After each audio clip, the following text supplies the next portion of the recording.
สามารถอ่าเข้าไปเรียนรู้โลกที่มันไม่มีมากมายมีสาระทั้งจริงและหลอกลวงมากมายทีเดียวเราถึงจะออกเราถึงจะเข้าการศึกษาเหล่านั้นเหมือนเราเองท่านผู้ฟังเด็กเด็กนั้นแรกๆมันก็เดินไม่ได้เนาะเดินไม่ได้ก็ต้องอาศัยพ่อแม่ประคองให้เดินนะเมื่อเดินได้มั่นคงแรกๆก็พ่อแม่ก็ช่วยจูงนิดหน่อยแต่เดินมั่นคงแล้วมันก็อยากจะเป็นอิสระมันก็จะพยายามจะปัดมือพ่อแม่จะไปในสิ่งที่หนทางที่ตัวเองปรารถนาหรือจุดหมายที่ตัวเองต้องการก็แม่จะดึงอะไรต่างๆก็ไม่สนใจฉันจะไปอย่างเดียวนี่คือความที่ว่าไอ้ความอยากเป็นอิสระตั้งแต่ต้นมนุษย์เรามีความเป็นอิสระแต่ต้นนะท่านผู้ฟังอยากทำอะไรก็ฉันเป็นอิสระฉันถือว่าฉันอ่าเรียกว่าอยากจะเรียนรู้โลกอยากจะทำอะไรต่างๆเหล่านี้ด้วยตัวฉันเองฉันอยากจะไปแต่พ่อแม่ยังดึงกลับมาบางส่วนให้ไปในทางนี้ทางนี้ก็รู้สึกไม่พอใจเหมือนวันนี้สอนคนที่เขาเรียกว่าเขาเรียกว่าอยู่ในโลกปัจจุบันนะเขาเรียก Gen Z เนี่ยมีความรู้สึกเป็นอะไรที่เป็นตัวเองมากๆเลยนะแล้วดึงตัวเองได้เรียนรู้โลกจากการที่เราอ่านสื่อที่มีทางอินเทอร์เน็ตมากมายทีเดียวรู้โลกรู้ทันนู่นรู้ทันนี่ไปหมดเลยแต่รู้ทันเหล่านี้รู้ทันในสิ่งที่เรียนรู้มาแล้วเนี่ยเป็นความรู้ที่มันมีอยู่เนี่ยมันมีทั้งจริงและทั้งปลอมนะเพราะฉะนั้นถ้าเด็กไม่ได้รับการเรียนรู้ที่ดีปุ๊บมันไปยึดของปลอมมันกลับมาเป็นยึดเป็นของมาเอาเป็นของจริงเนี่ยมันน่ากลัวนะท่านผู้ฟังนะทำแท้จริงก็จะไม่เกิดขึ้นเพราะว่าไปเอาของไม่ดีมาเพราะนั้นในสิ่งที่ไม่ว่า Gen Z หรืออันนี้ข้อคิดที่เราเป็น Gen Z ก็พยายามที่จะต้องเติมเต็มจากขอความรู้จากผู้มีความรู้ที่เป็นหลักในการที่จะแยกแยะอะไรดีไม่ดีจะได้ไม่หลงไปในสิ่งเหล่านั้นเพราะโลกนี้มันน่ากลัวนะท่านผู้ฟังมันหลงไปในสิ่งที่มันหลอกลวงหลงไปในสิ่งที่เขาจูงใจไปในสิ่งที่แบบมองดีๆมันเป็นธรรมชาตินะท่านผู้ฟังมันเหมือนกับไอ้ของที่มันหลอกลวงคนน่ะมันจะมาฉาบสีที่สวยงามนู่นนี้วูบวาบทำให้คนสนใจของแท้ๆมันก็เป็นของแท้ของมันอย่างนั้นแหละไม่มีอะไรที่มันจะแต่งไปเติมไปหลอกไปลวงเขาแต่ยุคปัจจุบันมันเป็นอย่างนั้นเหมือนดอกไม้ที่สีแจ่มสดใสหลอกลวงให้สัตว์เข้าหาให้แมลงเข้าหาบางร้ายบางชนิดกันร้ายก็คือว่ามีกลิ่นด้วยนะแมลงก็ไปนะหลงก็ไปสีมันสวยก่อนชักจูงแล้วก็ไปเจอสีก่อนละสีก็ไปได้กลิ่นก็ไปปุ๊บกินมาจากไหนก็ไปอีกไปหาแหล่งน้ำแหล่งที่มันจะกินที่ไหนได้ก็กลายเป็นตกตกอะไรพวกต้นมะข้าวมาแกงลิงอย่างเนี้ยเป็นอาหารของสัตว์ไปชีวิตของมนุษย์โลกก็เป็นอย่างเงี้ยท่านผู้ฟังคนโง่ก็ตกเป็นเหยื่อของคนฉลาดนะเราเอ่อเราจะเข้าอย่างไงจะไม่เป็นคนโง่ที่ตกเป็นเหยื่อคนฉลาด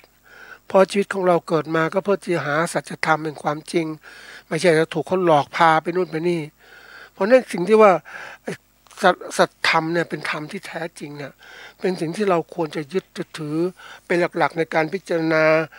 อย่างน้อยมีศรัทธามีหิริมีโอตปะเป็นหูสูตรเป็นผู้มีความเพียรมีสติมีปัญญาเราจะถึงไม่ถูกหลอกในนี้โลกมันหลอกจริงก็ยิ่งยุคใหม่ๆเนี่ยเขาเรียกว่ายุคของอ่าความทันสมัยไอ้ความทันสมัยมันมากับการหลอกลวงได้มากเหมือนกันนะไอ้คนที่มันค้นคิดเนี่ยมันก็พยายามจะค้นให้คนเนี่ยหลงไหลไปสิ่งเหล่านี้ครั้งแรกๆก็เอาสิ่งที่บอกมีเหตุมีผลมาประกอบนู่นประกอบนี่แต่ถึงจุดเขาเรียกจุดตอนหักมุมเนี่ยมันก็จะทำให้คนไหลไปตามเลยหลงไปตามเลยพวกที่หลอกลวงก็จะได้ประโยชน์จากผู้ที่เดินเนี่ยเดินตามเส้นทางเนี่ยเพราะนั้นวันนี้ฝากไว้ว่าในฐานะที่เรานั้นเป็นผู้ประกอบการเกษตรก็ต้องเรียนรู้โลกมันชัดเจนไม่ใช่ไปถูกเขาหลอกนะหลอกแล้วมีใครรับผิดชอบกับเรายิ่งสถานการณ์วันนี้บอกได้ชัดเจนว่าถูกเขาหลอกไปเยอะแยะนะก็บอกบนเส้นทางของการเปลี่ยนแปลงเปลี่ยนแปลงนะมันจะมีคนที่ได้ประโยชน์ จากการเปลี่ยนแปลงและคนผู้เสียประโยชน์จากการเปลี่ยนแปลงและการเปลี่ยนแปลงนั้นถ้ามีคุณค่ายิ่งนะมันเปลี่ยนแปลงเพื่อความเจริญก้าวหน้านั่นก็คือสิ่งที่น่าจะสนใจน่าจะทำแต่ทุกอย่างมันมีคนมาขวางหมดเพราะนั้นในฐานะที่เราเป็นผู้ประกอบการก็พยายามคิดให้ให้ฉลาดรู้เท่าทันเพราะถ้ารู้ไม่เท่าทันเราก็ถูกคนหลอกเนี่ยอย่างคราวที่แล้วได้พูดถึงคนปลูกยางพารานั่นคือตัวอย่างนะถูกตัวอย่างในการที่เขาบอกปลูกยางพาราดีงู้นดีก็ไปหรือตอนนี้ปลูกกัญชาเนี่ยนะโอ้มีสารนู้นสารนี้โอ้ทีนี้ใครจะปลูกก็ต้องขออนุญาตปลูกญาติปุ๊บเรามีเทคโนโลยีพอไหมที่จะเอาไปกัญชาไปใช้ประโยชน์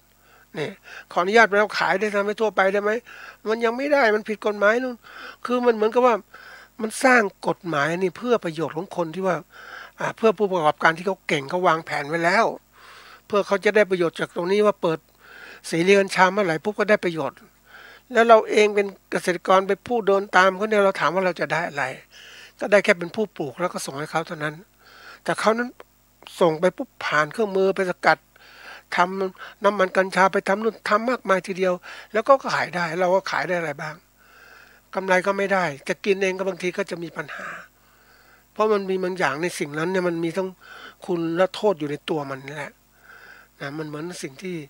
น่าพิจารณาบางคนก็บอกมาทำน้ำชากันดูซิมาดื่มไปอะไรต่างๆมันดื่มมันมากๆมันก็หลงอยู่เหมือนกันนะท่านผู้ฟังทุกอย่างนี่มันอยู่บนเส้นทางของความถ้าเราคิดพิจารณาชัดๆมันเสพติดจริงๆนะถ้าเรารู้ไม่เท่าทันมันนั่นแหละนะเพราะฉะนั้นวันนี้เขาฝากไว้นะเราจะเป็นผู้ที่ผู้ประกอบการเกษตรที่เก่งแล้วต้องเป็นหัดที่จะเป็น การนักวิจัยวันนี้มาทวนนี้วิจัยคืออะไรนะวิจัยเนี่ยนะเป็นสิ่งที่เราจะต้องเรียนรู้คือความหมายเนี่ยมันมีอยู่แล้วท่านผู้ฟังเราถ้าเราเก่งเราเป็นผู้ประกอบการที่เก่งๆนะท่านผู้ฟังนะเราเขาเรียกว่าจะเป็นคนที่เก่งเนี่ยนะในยุคนี้นะยุคหน้าโดยก็ตามนะเราต้องให้ความสำคัญกับการเป็นการวิจัยเพราะเรานั้นจะได้ไม่หลงตามคนอื่นเขาบอกทำนู่นทำนี่ทำไปหลงไม่หมดนะบางทีการเกษตรเรานี่พูดตรงๆนะท่านผู้ฟังนะเขาเวลามาให้ความรู้เราต่างเขาก็ไม่ได้ให้เต็มที่ไปหมดให้ตามหน้าที่เขานะก็มีการเกษตรให้ไปปลูกนู่นปลูกนี่ทำนู่นทำนี่ดีสิ่งนั้นดีแล้วกระทรวงพาณิชย์มาไหมก็ไม่ได้มาแล้วเราได้ความรู้เรื่องการตลาดไม่ได้ความรู้เรื่องการตลาดได้ความรู้นิดหน่อยเท่านั้นเองที่สุดปลูกมาก็กลายเป็นเหยื่อของนายทุนเปล่าๆใช่ไหม มันต้องคิดให้รอบคอบนะทีนี้การจะรอบคอบได้เราเองที่เป็นผู้ประกอบการจะต้องมีความรู้อย่างหนึ่งก็คือว่าความรู้เกี่ยวกับการวิจัยคือกระบวนการค้นหาข้อเท็จจริงหรือปรากฏการณ์ตามธรรมชาติการค้นหาความรู้ใหม่อย่างมีระบบระเบียบและมีจุดมุ่งหมายที่แน่นอนเพื่อให้ได้ความรู้ที่เชื่อถือได้มีเหตุมีผลเป็นไปตามวิธีการทางวิทยาศาสตร์เนี่ยอันนี้ทวนนะคราวที่แล้วก็พูดตรงนี้ไปแล้วนะการเป็นนักวิจัยเนี่ยสำคัญมากนะท่านผู้ฟังเราไม่ใช่เป็นแค่เกษตรกรทั่วไปก็อย่างที่บอกเกษตรกรทั่วไปก็เป็นอย่างที่เป็นนั่นแหละนะคือเกษตรกรทั่วไปก็ปลูกเพื่อกินที่เหลือขายนะก็เป็นมานานเขานี้อยากเกษตรกรอยากจะรวยก็อยากจะมีนะก็ต้องขาย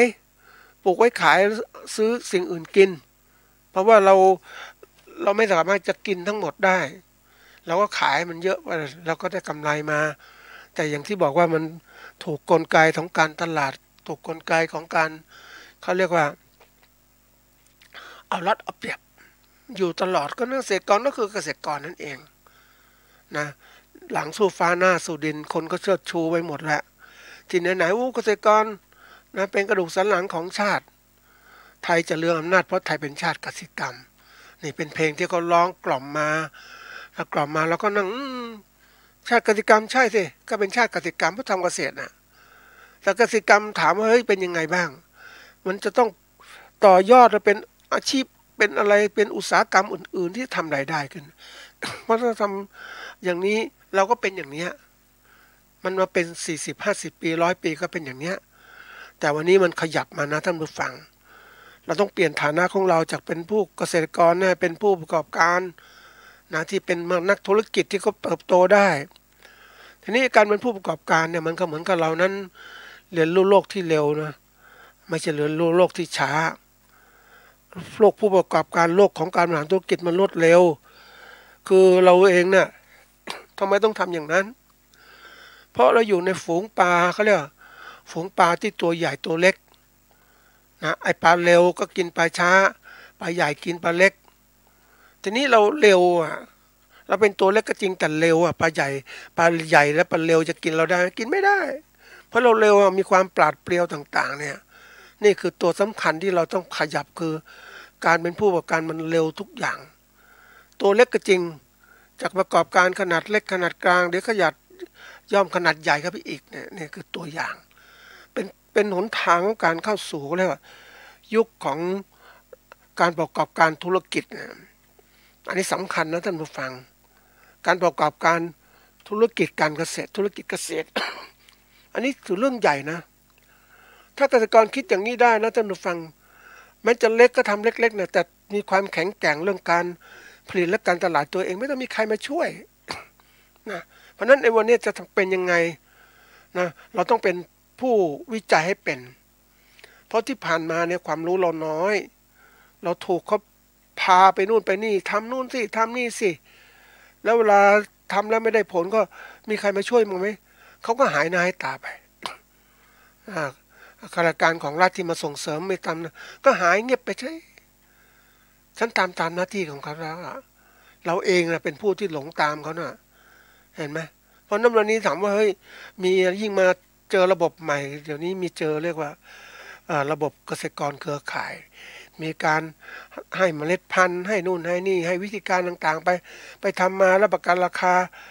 นะในการรับซื้อผลิตผลกลับไปก็ได้ เกษตรกรก็มีรายได้แต่รายได้เหล่านั้นเป็นรายได้เหมือนลูกไร่ลูกไร่ของผู้ประกอบการขนาดใหญ่เราก็แค่กินเศษเท่านั้นเองเป็นเกษตรกรในเครือข่ายเราไม่มีสิทธิ์ที่จะเป็นขยับขยายเป็นธุรกิจตัวเองเลยนี่คือตัวสำคัญนะการที่เรามีธุรกิจตัวเองแล้วเรามีความเชื่อมต่อกันธุรกิจกับเพื่อนธุรกิจด้วยกันหลายๆธุรกิจก็คุยความเข้มแข็งในการกำหนดทิศทางความเป็นไปได้ของงานของเรา ที่เราจะเป็นผู้กำหนดนโยบายภาครัฐทำนู่นทำนี่เพราะเราใหญ่แล้วเนี่ยแต่ถ้าเราเล็กๆอย่างที่ผ่านปัจจุบันเราเล็กนะบางคนเนี่ยอย่างเช่นไปเจอเกษตรกรที่แบบฉันน่ะขยันฉันทำหน้าที่ของฉันดีที่สุดแล้วใครจะมาปกครองประเทศฉันก็ไม่เป็นไรฉันไม่สนใจฉันทำของฉันแต่ที่ไหนได้มันก็เทือนถึงตัวเองนะไม่มีใครมาช่วยตลาดต่างๆถูกกดดันหมดนี่เพราะนั้นบางทีที่เราต้องพัฒนาตัวเองให้เป็นนักวิจัยเนี่ยสำคัญมากนะก็ต้องมาดูทีละตัวว่า คือฝึกตนเองไม่มีใครสอนนะเกษตรกรเนี่ยยังไม่มีถ้าเราเป็นเกษตรกรก็เป็นเกษตรกรแต่ถ้าเราอยากเป็นนักวิจัยนักผู้ประกอบการต่างๆเราก็ต้องเป็นนักที่ว่ามีความรู้ที่ดีขึ้นคือการฝึกเป็นนักวิจัยนี่แหละมันจะทำให้เรานั้นคือกระบวนการเนี่ยเขาเรียกว่าการฝึกคนให้มีความรู้รวมทั้งรวบรวมผู้มีความรู้และปฏิบัติงานร่วมกันติดต่อสัมพันธ์และประสานงานกันเนี่ยเรามีคนช่วยกันหลายๆคนคือกระบบวิจัยมันช่วยคนมันฝึกคนแล้วก็การวิจัยเนี่ยมันก็เหมือนกับว่าการที่ผู้วิจัยนั้นจะต้องมีการศึกษามีความรู้และสมรรถภาพสูงในการวิจัยต้องทบทวนหาความรู้ต่างๆเพิ่มเติมต่างๆแล้วก็ต้องมีอันที่สามต้องมีศาสตร์ที่เป็นที่ต้องพิสูจน์เพื่อค้นคว้าหาความจริงและผู้จะต้องมีพลังกระตุ้นให้เกิดความริเริ่มกระตือร้นที่จะวิจัยต่อไปคนที่เขาเรียนรู้ท่านผู้ฟังวิจัยสิ่งหนึ่งเขาได้พวกเขาอยากวิจัยต่อไปเรื่อยๆนี่คือตัวสำคัญนะมันจะเป็นแหล่งของความรู้จริงๆผู้วิจัยจะเป็นผู้รู้จักประมาณการประเมินดูว่างานวิจัยที่ทำไปแล้วมีประโยชน์สมควรจะทำต่อหรือไม่ถ้า สมควรทำต่อก็ทำเพราะมันมีประโยชน์เนี่ยแล้วต้องใช้อุปกรณ์อะไรเพิ่มเติมไหมนะมันก็เห็นอีกมันทำให้เกิดการพัฒนาที่ต่อเนื่องจริงๆเลยถ้าเราไม่มาฝึกเข้าโรงเรียนนักวิจัยเราก็จะไม่เป็นนักวิจัยเราก็เป็นแค่เกษตรกรธรรมดาผู้เรียนผู้ปลูกพืชเลี้ยงสัตว์แต่ถ้าเป็นนักวิจัยปุ๊บเนี่ยมันขยับเป็นขวาหน้าที่ดีขึ้นนะแล้วถัดมาก็คือ การที่มีจุดหมายจุดมุ่งหมายและเป้าหมายที่แน่นอนมีเจตนคติที่ดีต่อ การวิจัยเพราะเรารู้การวิจัยคือการกระบวนการหาความรู้ใหม่ทดสอบความรู้ที่ดีไม่ดีได้หมดด้วยนะอันนี้จะเห็นถัดมาคือจะได้ ผลการวิจัยที่ได้หรือทำมาเนี่ยจะเป็นทางบวกหรือทางลบก็ตามจะต้องยอมรับผลของการวิจัยนั้นเพราะว่าเป็นผลที่ได้มาจากการค้นคว้าอย่างมีระบบเชื่อถือได้ไม่ใช่เราไปเชื่ออะไรก็เชื่อไปหมดอย่างเงี้ยไม่ใช่แต่ก่อนเราเชื่อนะท่านผู้ฟังเชื่อจะหลดพระนางคันแรกนาขวัญว่าโอ้จะทำได้จะดีงู้นดีงี้นะเชื่อไปตามลัทธิของพราหมณ์นั่นแหละ นะทั้งที่ความจริงแล้วมันอยู่กับตัวเราว่าเรานั้นจะทำเกษตรได้ดีแล้วเนี่ยจะต้องมีความมุ่งมั่นในการเกษตรของเรา น้ำไม่ดีก็หาน้ำพืชไม่ดีพันธุ์พืชไม่ดีหาพันธุ์พืชดีระบบบริหารจัดการที่ทันสมัยนะไอ้ที่ว่าบางทีก็ทำไปนะมันเขาเรียกเป็นการสร้างกำลังใจเท่านั้นแหละความจริงก็ทำให้คนบางทีบางคนหลงกำลังใจที่เขาส่งมามันมีคำพูดคำหนึ่งนะท่านฟังขอส่งกำลังใจให้ด้วยนะขอนู่นขอนี่ขอให้มีความสุขความเจริญขอนู่นนะนี่ขอทุกอย่างถามว่าเฮ้ยเขาขอให้เราแล้วเราไม่ทำเราจะได้ไหมเนี่ยเขาขอส่งกำลังใจให้เรานะให้ทำนู่นทำนี่แล้วถ้าเราไม่ทำเราจะได้ไหมไม่ได้นี่เป็นแค่คำพูดคำจาที่ทำให้มันกำลังใจไม่รู้ดีอ่ะนะแต่ความจริงทั้งหมดมันดีกับตัวเรานี่แหละเราทำเองดีกว่าเรารู้ว่าอะไรดีทำเลยนะไม่ต้องไปรอขอคนนู้นนี้เขาบางคนขออธิษฐานนู่นอธิษฐานนี่แล้วมันจะได้ไม่ได้ล่ะบางคนก็บอกก็ได้เพราะคำอธิษฐานไม่ใช่บางคนได้เพราะจังหวะชีวิตวิบากกรรมก็ทำมันเป็นอย่างนี้เขาได้อย่างนี้แต่บางคนไม่มีวิบากกรรมไม่มีการทำมาเลยคอยจะอ้อนวอนขอเท่าไหร่ก็ไม่ได้เห็นไหม เนี่ยไปเห็นดูเลยคนที่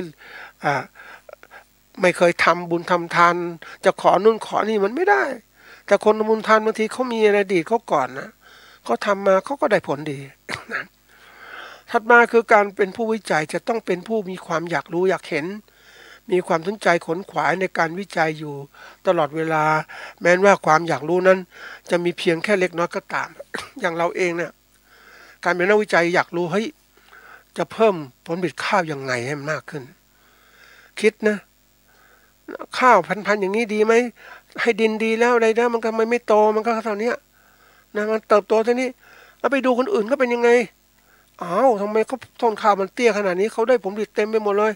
เห็นไหมถ้าเรามาอยู่กับที่ชินชาอยู่กับระบบเดิมๆมันก็เป็นแบบเดิมนั่นแหละท่านผู้ฟังเพราะนั้นมันความกระตือรือร้นแล้วยิ่งไปเห็นโลกต่างประเทศพัฒนาอย่างไรโอ้โหมาเห็นคนไทยเป็นอย่างนี้ยังไงมันรู้สึกมันโอ้ยแล้วมีใครให้ความรู้กับเราอ่ะก่อนนี้ท่านผู้ฟังว่ายอมรับว่าเราต้องไปดูงานถึงจะได้เดี๋ยวนี้ท่านผู้ฟังดูสิไม่ต้องไปดูหรอกสามารถดูจาก YouTube ดูอะไรต่างๆดูระบบไอ้ World Economic World ต่างๆที่พัฒนาที่เขาเห็นกัน World เทคโนโลยีต่างๆไปดูไม่ใช่ไปดูละครเห็นก็ดูละครกันประจำนะท่านผู้ฟังดูบันเทิงใจมีความสุขยิ้มเยอะยิ้มใหญ่ก็มีความสุขใจฉันได้เป็นพระเอกนางเอกนะคิดนู่นคิดนี่ไปนั่นมันแค่เขาเรียกละครประเทืองอารมณ์นั่นแหละแต่จริงๆชีวิตจริงมันไม่ใช่อย่างนั้นชีวิตจริงมันต้องลงมือทำนะแล้วเราต้องดูกับชีวิตจริงไม่ใช่อยู่กับอารมณ์ที่มันคิดไปสร้างจินตนาการวันนี้เกษตรของเราเนี่ยพุทธท่านผู้ฟังรู้ไหมว่าโลกเกษตรเป็นโลกที่นักธุรกิจนักประกอบการต่างๆเขามุ่งมองนะท่านผู้ฟังมุ่งมองโลกเกษตรทำไมล่ะก็มันเป็นโลกที่มีรายได้สูงอ่ะถ้าใครคุมเกษตรได้มีกำลังมากเลยคือคุมอาหารการกิน อย่างคนบางคนคุมพันธุ์พืชอย่างเนี้ยท่านผู้ฟังเชื่อไหมคนที่คุมพันธุ์พืชนะถามว่าฉันคุมพันธุ์ทั้งหมดแล้วฉันผูกขาดแล้วสมมติง่ายๆพันธุ์ข้าวนะบางคนทำไม่ได้ปลูกไม่ได้ก็ฉันมีพันธุ์ข้าวที่มีอยู่ดีอยู่แล้วเนี่ยนะแต่ไอ้ผู้นั้นมันผูกขาดได้อย่างไรก็มันคนคิดมานานพันธุ์ข้าวที่มีนะมันเป็นพันธุ์ที่แบบเป็นพันธุ์แบบหนึ่งนะผลผลิตเท่านี้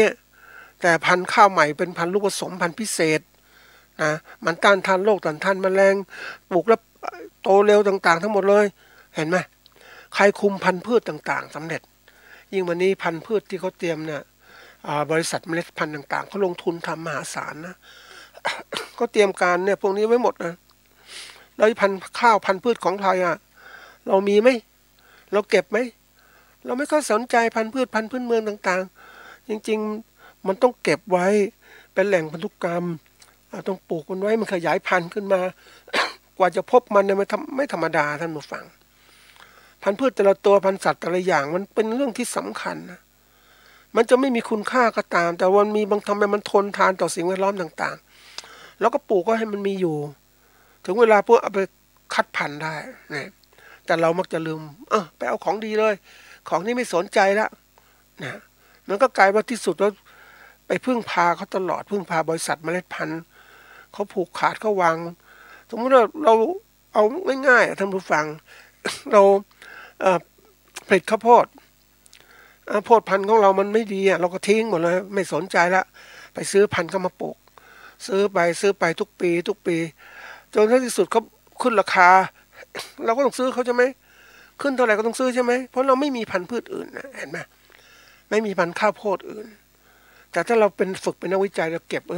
ศึกษาวิจัยเป็นไงบ้างจะทำให้เรารู้ผลเป็นไงนี่มัน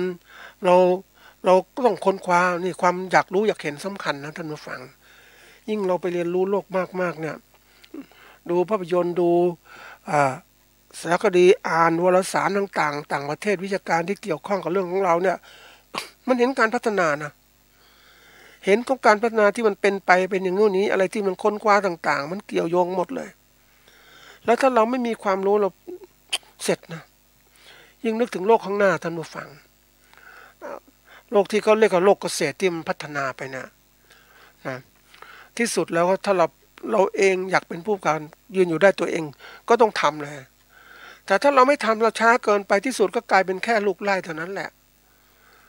ไม่สามารถจะคุมการผลิตได้หรือการตลาดได้ไม่สามารถคุมเป็นระบบได้เพราะเจอกันรายใหญ่ๆทั้งนั้นเลย ที่เขาวางเครือข่ายหมดแล้วเครือข่ายนี้คุมหมดนะท่านผู้ฟังคุมตั้งแต่เริ่มต้นการผลิตจนถึงการตลาดคุมหมดเลยเราจะไปไหนยิ่งบางทีเขาก็จัดการกับเขาเรียกว่าผู้ประกอบการหัวแข็งเขาก็เริ่มรู้พยายามทำอย่างนี้กดให้มันไม่โตอย่างเกษตรกรเนี่ยกดให้เขาก็เป็นเกษตรกรเท่านั้นไม่ต้องเป็นอย่างอื่นเขาจะได้ไม่มาแย่งแข่งขันกับฉันจะถ้าใครเก่งกว่านั้นฉันจะทุ่มตลาดเหมือนนโยบายการค้าของจีนญี่ปุ่นเขาทุ่มตลาดนะท่านผู้ฟังด้วยสินค้าราคาถูกเอามาแข่งเลยสมมุติว่าเรา ผลิตพืชอย่างเนี้ยเอาง่ายๆผลิตพืชเดียวกับเขาเนี่ยแหละ เขาผลิตพืชแต่เขานั้นต้องการทำลายเรานะเขาผลิตพืชเดียวเนี่ยมาขายแข่งในราคาที่ต่ำกว่า เราขายไม่ได้ซึ่งโลกปัจจุบันเป็นโลกของการซื้อการขายเราขายไม่ได้ทำไงที่สุดก็ต้องเลิกใช่ไหมเหมือนที่เคยเล่าให้ท่านผู้ฟังไอ้เกษตรกรผลิตไข่ไก่ผลิตไข่ไก่มาขายบริษัทใหญ่ผลิตไข่ไก่มาขายเหมือนกันแต่ถ้าต้องการที่ว่าฉันผูกขาดตลาดให้ได้จะทำยังไงก็ต้องมีวิธีการใช่ไหมก็ทุ่มไปเลยไข่ราคาถูกปกติไข่เกษตรกรสมมติเราฟองละ2 บาทง่ายๆนะเขายอมขายขาดทุนเลยสักประมาณสัก3-4 รอบนะบาท 50ผู้บริโภคก็ซื้อหมดเลยแล้วถามว่าเกษตรกรมีทุนเยอะไหมไม่มีมาขายไม่ได้2 รอบก็ขาดทุนเลิกแล้วเห็นไหมเสร็จแล้วก็เพิ่มขึ้นราคากำหนดได้ตามใจหมดนะเห็นไหมใครจะช่วยรัฐบาลช่วยไหมโอ้ช่วยไม่ได้รัฐบาลก็แค่ปกครองประเทศเท่านั้นแหละ เห็นไหมนี่คือตัวอย่างนะท่านผู้ฟังอันนี้เราต้องมีความอยากรู้เห็นความเป็นไปข้างหน้าในโลกนี้ถัดมาอีกตัวสุดท้ายก็คือว่านะเมื่อผลการวิจัยปรากฏขึ้นแล้วย่อมทำให้เราทราบและเข้าใจปัญหาเหล่านี้ได้ว่ามันเกิดขึ้นจากอะไรนะมันเหมือนกระตุ้นให้นักวิจัยเนี่ยอยากจะทำต่อนะหาความรู้ต่างๆให้เกิดขึ้นอันนี้มันเป็นเหมือนโรงเรียนนะท่านผู้ฟังเราพูดยากนะท่านผู้ฟังคนเราเนี่ยถ้าทำอะไรแล้วมืดไปนะไม่อยากทำใช่ไหมศึกษาอะไรก็มืดไปหมดก็ไม่อยากทำใช่ไหมแต่ถ้าคนฉลาดปุ๊บมืดเพราะอะไรทำแล้วนะมันเป็นทำมืดเพราะเราปิดแสงใช่ไหมมืดเพราะไม่มีแสงได้ไหมเราต้องหาแสงตัวเองมาส่องดูมันเป็นยังไงเราต้องการผลนะท่านผู้ฟังเราศึกษามันไม่มืดหรอกเราก็ไปพบความจริงของมันว่ามันมีสาระความรู้ตรงไหนมันสอนเราอย่างไรอันนี้เรื่องใหญ่นะท่านผู้ฟังคนเราเนี่ยบางคนก็บอกว่าเราแค่เรียนรู้แค่ประกอบอาชีพมัธยมก็พอแล้วรู้ประถมสมัยก่อนประถม4ก็พอแล้วตอนนี้ม.3ก็พอแล้วม.5ก็พอแล้วไม่ต้องเรียนรู้เยอะแล้วทำไมเขาเรียนรู้มหาวิทยาลัยกันนะแล้วเราทำไมไม่ไปไม่ได้ก็ไม่เป็นไรเราไม่มีเงินก็เดี๋ยวไปเข้าเรียนรัฐกันต่อก็ได้ก่อนนี่การศึกษามันบีบบังคับนะท่านผู้ฟังเราโอ้โหเข้านี่ไม่ได้แย่งกันคนเก่งๆก็เข้าได้ก็ตีคนมหาศาลเราก็แย่งกว่าจะเข้ากับเขาได้โอ้ลำบากนะยิ่งเรามาจากครอบครัวที่ยากจนอย่างนี้ลำบากใช่ไหมจนกระทั่งหลายๆปีหลังจากนั้นน่ะระบบการศึกษาก็เริ่มกระจายแล้วแทนที่จะผูกขาดกับมหาวิทยาลัยปิดก็มีมหาวิทยาลัยเปิดที่สามารถจะใครพร้อมเรียนตอนไหนก็ได้อะไรก็ได้อันนี้เป็นเรื่องจริงนะท่านผู้ฟังที่ฝรั่งเขามีระบบการศึกษากันแบบนี้ใครจะอยากเรียนไปเลยก็แล้วแต่ถ้าใครไม่มีทุนก็ออกมาทำงานแล้วกลับไปเรียนใหม่ก็ได้มันไม่สายไม่แก่เกินเรียนประเภทอย่างนั้นแล้วก็ทำงานได้ความรู้ต่างๆมาหาเพิ่มเติมได้เดี๋ยวนี้เขาเรียกว่าอ่านความรู้ค้นคว้าต่างๆได้หมดก็ก่อนเนี่ยวิชาการมันผูกขาดนะท่านผู้ฟังผูกขาดด้วยคนกลุ่มหนึ่งที่ทำให้คนเนี่ยต้องจ่ายเงินเพื่อการศึกษาเพราะการศึกษาคือประตูนำไปสู่ความสำเร็จแห่งชีวิตเนี่ยมีการงานที่ดีคนก็เลยคงไปไปการศึกษาแต่ยุคใหม่ๆไม่ใช่ไม่จำเป็นเขาถือว่าคนนั้นน่ะแค่รู้จักสัมมาทิฏฐิแล้วก็รู้จัก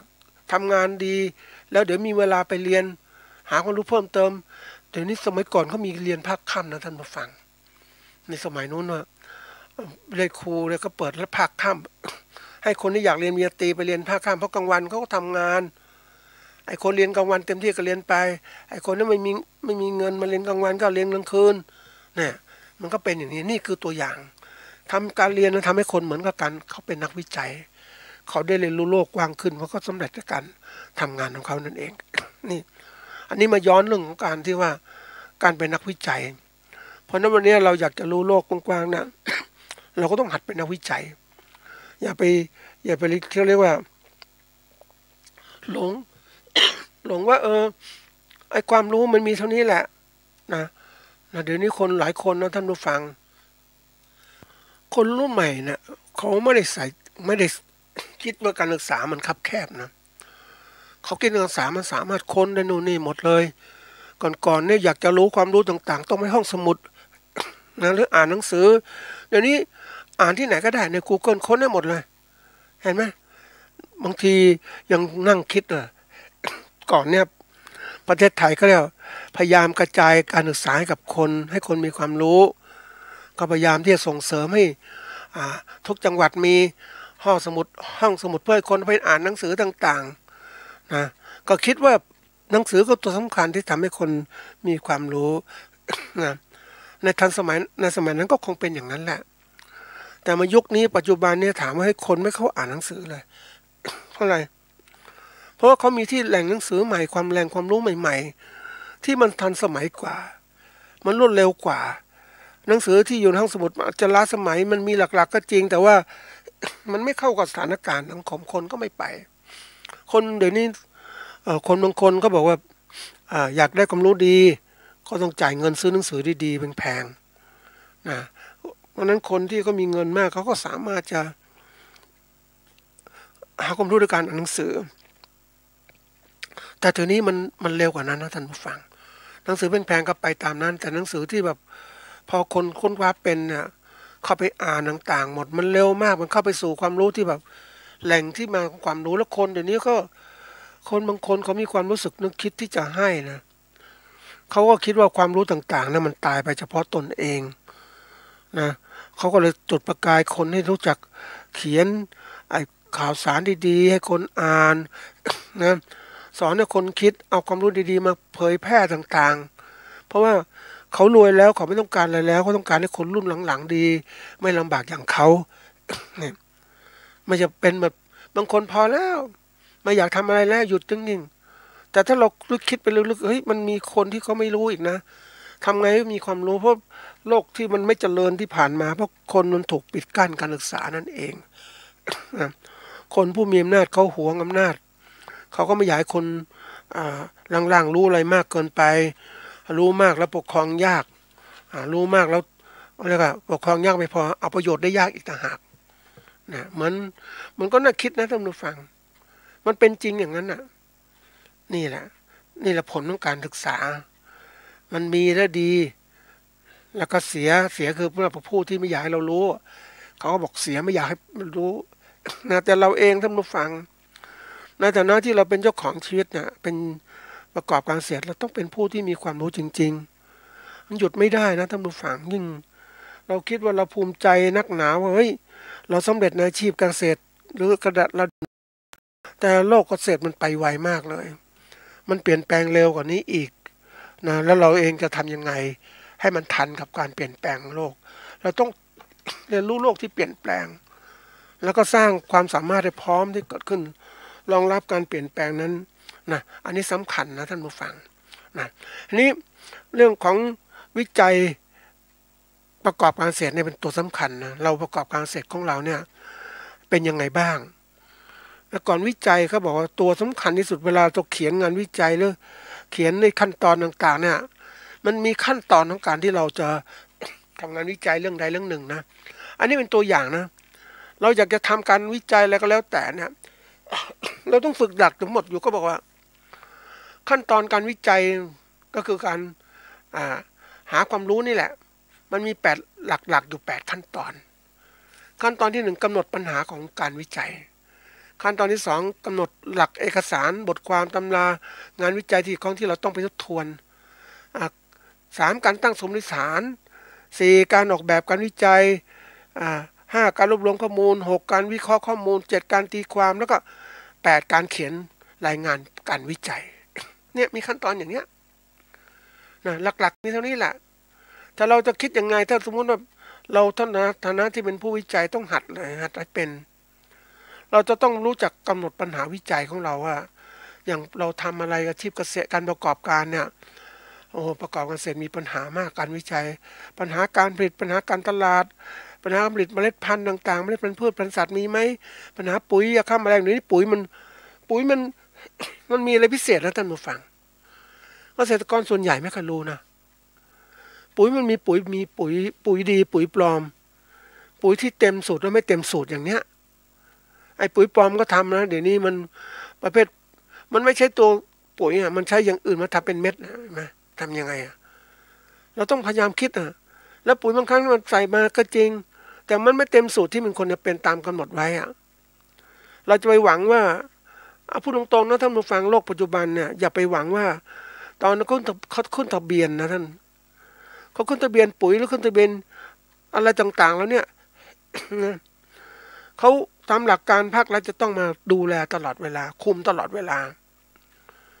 แต่ท่านผู้ฟังเชื่อไหมบางทีเขาไม่มีเวลามาคุมไม่มีอะไรต่างเพราะฉะนั้นตอนที่ขึ้นทะเบียนนะสูตรแท้อะไรต่างๆแท้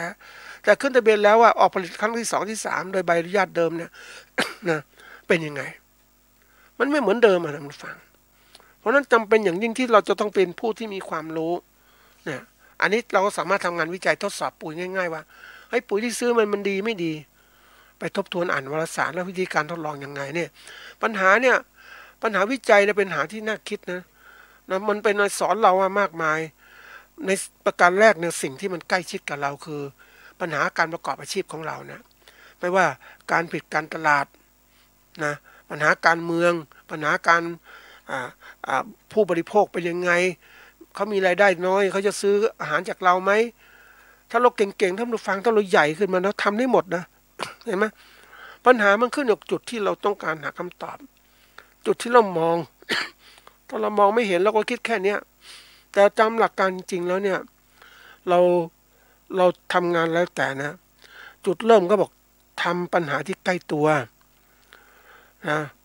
อันนี้นั่นคือจุดแรกแก้ปัญหาแต่จุดที่สองเนี่ยทำปัญหาไกลตัวออกไปเพราะว่าที่มันจะโยงกันเขาเรียกว่าจงระมัดระวังเสมอว่า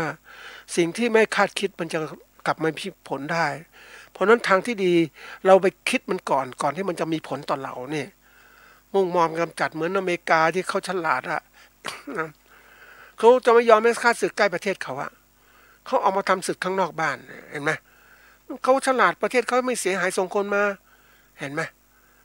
นี่เป็นตัวอย่างนะเราเองก็เหมือนกันเราศึกษาต่างๆเนี่ยเราไปศึกษาก่อนหาความรู้ก่อนที่มันจะกระทบต่อเราเหมือนว่าเราไปซื้อปุ๋ยมาใช้เนี่ยเฮ้ยเป็นยังไงนะเราศึกษาก่อนจะซื้อมาทดลองซื้อมากิโลเล็กๆมาทดลองดูสูบมันเต็มไหมอย่างนี้อย่างนี้เราต้องมีความรู้อย่างท่านผู้ฟังเหมือนยาฆ่าแมลงนี่แหละนะเราต้องหาความรู้ในการทดสอบว่าเป็นยังไงฉีดได้ดีไหมนะเดี๋ยวนี้มันก็มีพวกปลอมปนต่างๆเยอะแยะคือถ้าเราคบกับฝรั่งก็เป็นอีกแบบหนึ่งนะสารเคมีฝรั่งเขาก็มีมาตรฐานของเขาแต่เราคบประเทศอย่างข้างเคียงอย่างเนี้ยอย่างจีนอย่างเนี้ยตัวอย่างมันชัดเจนท่านผู้ฟังนะเหมือนสมัยก่อนนะเราซื้อสินค้าไม่ว่าจะเครื่องจักรเลยตามนะโอ้ของญี่ปุ่นนี่แย่มากๆเลยเราไม่มีเงินก็ซื้อมันใช่ไหมซื้อใช้แต่ถ้ามีเงินมากซื้อของอเมริกาของเยอรมันของอังกฤษอย่างเนี้ยแต่ญี่ปุ่นพัฒนาขึ้นแรกๆก็เอาของถูกมาขายก่อนแล้วเริ่มพัฒนาแต่วันนี้จีนเนี่ยถูกกว่านั้นอีกนะเพราะนั้นมันปลอมเยอะแยะไปหมดเราต้องพยายามคิดหาทางแก้อันนี้คือเราต้องฝึกการเป็นนักวิจัยจะได้ไม่ถูกเขาหลอกแล้วถ้าเราเป็นนักวิจัยเก่งเราสามารถที่จะ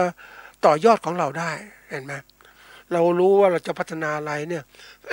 เพราะฉะนั้นกำหนดปัญหาวิจัยเนี่ยมันขึ้นอยู่กับเราเองเรามองโลกต่างๆไหมเราเก่งไหมนะ อันนี้ตัวสำคัญนะท่านผู้ฟังอย่างโลกเกษตรข้างหน้าเนี่ยการประกอบการเกษตรเนี่ยมองไปถึงเลยครับผู้บริโภคยุคหน้าเขาเป็นผู้บริโภคที่เรียกว่ากินอาหารพิเศษยังไงเขาไม่ได้กินอาหารแบบนี้แล้วเนี่ยเขากินพวกพืชผักกินยังไงแล้ว ต้องมีปลอดสารยังไงทำยังไงเป็นออร์แกนิกไหมมันมีกระแสของความนิยมของโลกนะคนบริโภคก็เป็นอย่างนี้แล้วเสร็จแล้วเนี่ยผู้บริโภคยุคใหม่เขาก็กินข้าวกินไม่มากกินเฉพาะอย่างอื่นที่แปรรูปอื่นเข้ามาเขามีขั้นตอนอย่างนี้อีกเราเองถ้าเราไม่ทันเนี่ยมันก็เสียดายอ่ะเพราะฉะนั้นคนที่ผู้ที่เขาอยู่ ผู้ประกอบการเกษตรที่เขาใหญ่ๆโตเนี่ยเขามีการศึกษาวิจัยพฤติกรรมของผู้บริโภคที่เคยกล่าวไว้ว่าในข้างหน้านั้นผู้บริโภคของเราจะสูงวัยมากมายทีเดียวคือคนแก่ไม่ตายมากเด็กเกิดใหม่น้อยครอบครัวหนึ่งประมาณ1 หรือ 2 คนเท่านั้นแหละเพราะนั้นถ้าเราทำธุรกิจอะไรก็ตามเกี่ยวข้องกับเด็กใหม่ๆเนี่ยมันน้อยเพราะว่าก็เรียกผู้บริโภคผู้ซื้อน้อยอ่ะแต่ถ้าทำธุรกิจที่เกี่ยวข้องกับผู้สูงวัยเนี่ยผู้สูงวัยจะเยอะมากๆเลยทำอาหารการกินกับผู้สูงวัยไหมอะไรต่างๆเหล่านี้เห็นไหมพวกที่เขาลงทุนทำเรื่องของการแพทย์อย่างเนี้ยเห็นไหมบางทีโรงพยาบาลบางโรงพยาบาลที่เก่งเขาก็กะว่าทำบริการด้านสุขภาพไปแก่ผู้สูงวัยเพราะก็รู้ผู้สูงวัยเนี่ยยังไงก็ตามต้องแก่แล้วต้องมาโรงพยาบาลเขาอะแล้วก็เก็บเลยค่าที่1คือเก็บค่าบริการแพงหน่อยนึงเนี่ยเพราะผู้สูงวัยมีเงินเนี่ยเขาก็ได้แหละเพราะนั้นนี่คือธุรกิจที่มันเครือกันอย่างเงี้ยเพราะนั้นเราต้องหัดมองไปข้างหน้าลูกเขาเรียกลูกค้าการเกษตรของเราเป็นใครเนี่ยต้องคิดอย่างนี้แต่ทีนี้เราทำส่วนใหญ่แค่มองแค่ทำแค่ที่ส่งถึงผู้บริโภคธรรมดาไม่ได้คิดอะไรมากมายเพ พวกเต็มไปหมดเลยแต่ถ้าเราคุมได้หมดนะท่านผู้ฟังเรารวยหน้านูนะเห็นไหมนี่อันนี้คือตัวอย่างนะเราต้องคิดถึงเฮ้ยแนวโน้มข้างหน้ามันเป็นยังไงนะอันนี้ไอ้ตัวที่หนึ่งเนี่ยกำปัญหาละตัวที่สองเนี่ยทบทวนเอกสารเนี่ยคือการที่เราต้องไปหาอ่านข้อมูลต่างๆมาศึกษาวิจัยกันมากมายมันทำให้เราเป็นนักอ่านนะท่านผู้ฟังเราปกติถ้าเรามีความอคติเอ็นเอียงอย่างใดอย่างหนึ่งเราก็ไม่รู้อ่ะเราจะไปอคติเขาเปิดกว้างเพื่อจะเปิดใจของเราให้ศึกษามากขึ้นว่าโลกมันกว้างยังไงเราต้องศึกษาในแง่ลบบ้างมีใครบ้างอะไรมามองยังไงเกษตรเราเป็นยังไงเพราะฉะนั้นการที่เราจะทบทวนอ่านหนังสือต่างๆสำคัญมากนะยอมรับว่าคนไทยไม่ค่อยอ่านหนังสือนะไม่ค่อยอ่านหนังสือโดยเฉพาะวิชาการเบื่อหมดนะแล้วก็ชอบอ่านนิยายต่างๆชอบนู่นฟังดูสารคดีก็ไม่ดูละครดูอะไรสบายๆใจคือคิดว่าแค่นั้นพอท่านผู้ฟังแต่ความจริงมันมีลึกกว่านั้นอีกถ้าเราอยากเป็นมืออาชีพเราต้องพยายามที่จะต้องก็เรียกต้องขนขวายหาอ่านวารสารในสิ่งที่มันเกี่ยวข้องกับเราให้มากๆอย่างการประกอบการเนี่ยวารสารการประกอบการนี่ก็คือเป็นเกี่ยวกับบริหารบริหารธุรกิจนั่นแหละตรงๆบริหารเนี่ยคนก่อนเนี่ยวิชานี้เขาเรียกว่าคนไม่ค่อยใส่ใจเท่าไหร่นะมันมีเรื่องคนไปใส่ใจเฉพาะเรื่องลึกๆอย่างก่อนๆไปเรื่องของเกษตรนะสมมตินะเกษตรพวกของเศรษฐศาสตร์วิชาการว่านู่นว่านี่นะไอ้บริหารมันเหมือนกับมองไปรูปเป็นเรื่องของเป็ดนะเป็ดมันว่ายน้ำได้ทุกอย่างเนาะว่ายน้ำบินก็ได้อะไรก็ได้นะอันนั้นนี่คือตัวอย่างนะคนก็มองเหมือนกับคนว่ามีความรู้ไม่ลึกไม่ซึ้งเขาคิดอย่างนั้นแต่ความจริงไม่ใช่นะความคิดแค่เอาตัวรอดให้เป็นซะก่อนนะมีความที่ปรับตัวได้เข้าทุกสภาพแล้วเมื่อไปอยู่ที่นั่นที่ไหนแล้วปรับตัวลึกกว่านั้นอีกก็ได้เพราะว่าสามารถปรับตัวกว้างๆก่อนนะครับปรับตัวชิดกับสิ่งสภาพแวดล้อมที่มีอยู่เพราะนั้นจังหวะที่เอาตัวรอดแรกๆก็ว่ายน้ำก็ได้บินก็ได้ดำน้ำก็ได้แต่ต่อไปถ้าไม่มีอะไรกินมันก็ต้องดำน้ำหาลึกเข้าไปอีกเนี่ยก็กลายเป็นเป็ดน้ำนะกลายเป็นเป็ดนกเป็นอื่นๆไปอีกเห็นไหมมันก็กลายร่างอย่างนี้แหละท่านผู้ฟังนี่คือหลักการบริหารง่ายๆปรับตัวเป็นเอาอยู่รอดได้เนี่ยนะแล้วสักเก่งมากก็สามารถคุมได้นั้นชีวิตของคนมันไม่หยุดนิ่งนะท่านผู้ฟังมันพัฒนาไปตลอดเวลาเราอยากจะเก่งก็ต้องพัฒนาอย่างนี้เวลาทางมันวิจัยต้องรู้จักตั้งสมมติฐานก็คือนะหมายถึงว่าข้อเสนอที่เป็นข้อสมมุติที่ผู้วิจัยคาดคะเนหรือคาดเอาไว้ล่วงหน้านะเปรียบเหมือนหาคำตอบล่วงหน้าว่าฉันทำเรื่องของเอาง่ายๆโควิดเอาตัวอย่างนะโควิดไอซิโนแวคดีไหมนะซิโนแวคมันก็ตั้งว่าจริงๆแล้วทดลองเลยมันก็สามารถเห็นผลได้อย่างเราตั้งว่าเราผลิตสินค้าอินทรีย์กับผลิตสินค้าธรรมดาสินค้าอินทรีย์ย่อมมีแนวโน้มกว่านะก็ไปลองตลาดดูเทียบกันธรรมดาเป็นยังไงคนมีแนวโน้มอย่างนี้ก็สามารถที่จะเขาเรียกว่าศึกให้แนวโน้มเราได้แล้วก็สามารถทดลองเบื้องต้นได้เห็นไหมเราแค่สอบถามก็ได้วิธีการที่เราจะได้ความรู้ง่ายๆเนี่ยมันขึ้นอยู่กับการออกแบบสอบถามของเราว่าง่ายๆก็คือกำหนดขอบเขตวิจัยกำหนดระเบียบต่างๆแล้วเราศึกษาเนี่ยเราก็เลือกกลุ่มของเราที่มันเกี่ยวข้องกับเราพยากรณ์ในกลุ่มตัวอย่างของเราเนี่ยมันเกี่ยวข้องกับเกษตรของเราคือพ่อค้าผู้บริโภคผู้ผลิตปัจจัยสนองต่อการผลิตของเรานะพวกเขาเรียกว่านักเครื่องจักรกลสมมตินะปุ๋ยสารเคมีเกษตรพ่อค้าที่มาขายปัจจัยกับเราคิดตัวนี้ตัวไหนมันเป็นยังไงได้สินค้าไปแล้วเนี่ยไปสู่พ่อค้าที่ซื้อสินค้าจากเราไปสู่ผู้บริโภคระดับปีกระดับค้าส่งต่างๆแล้วแต่เรางั้นที่เราจะต้องคิดล่วงหน้า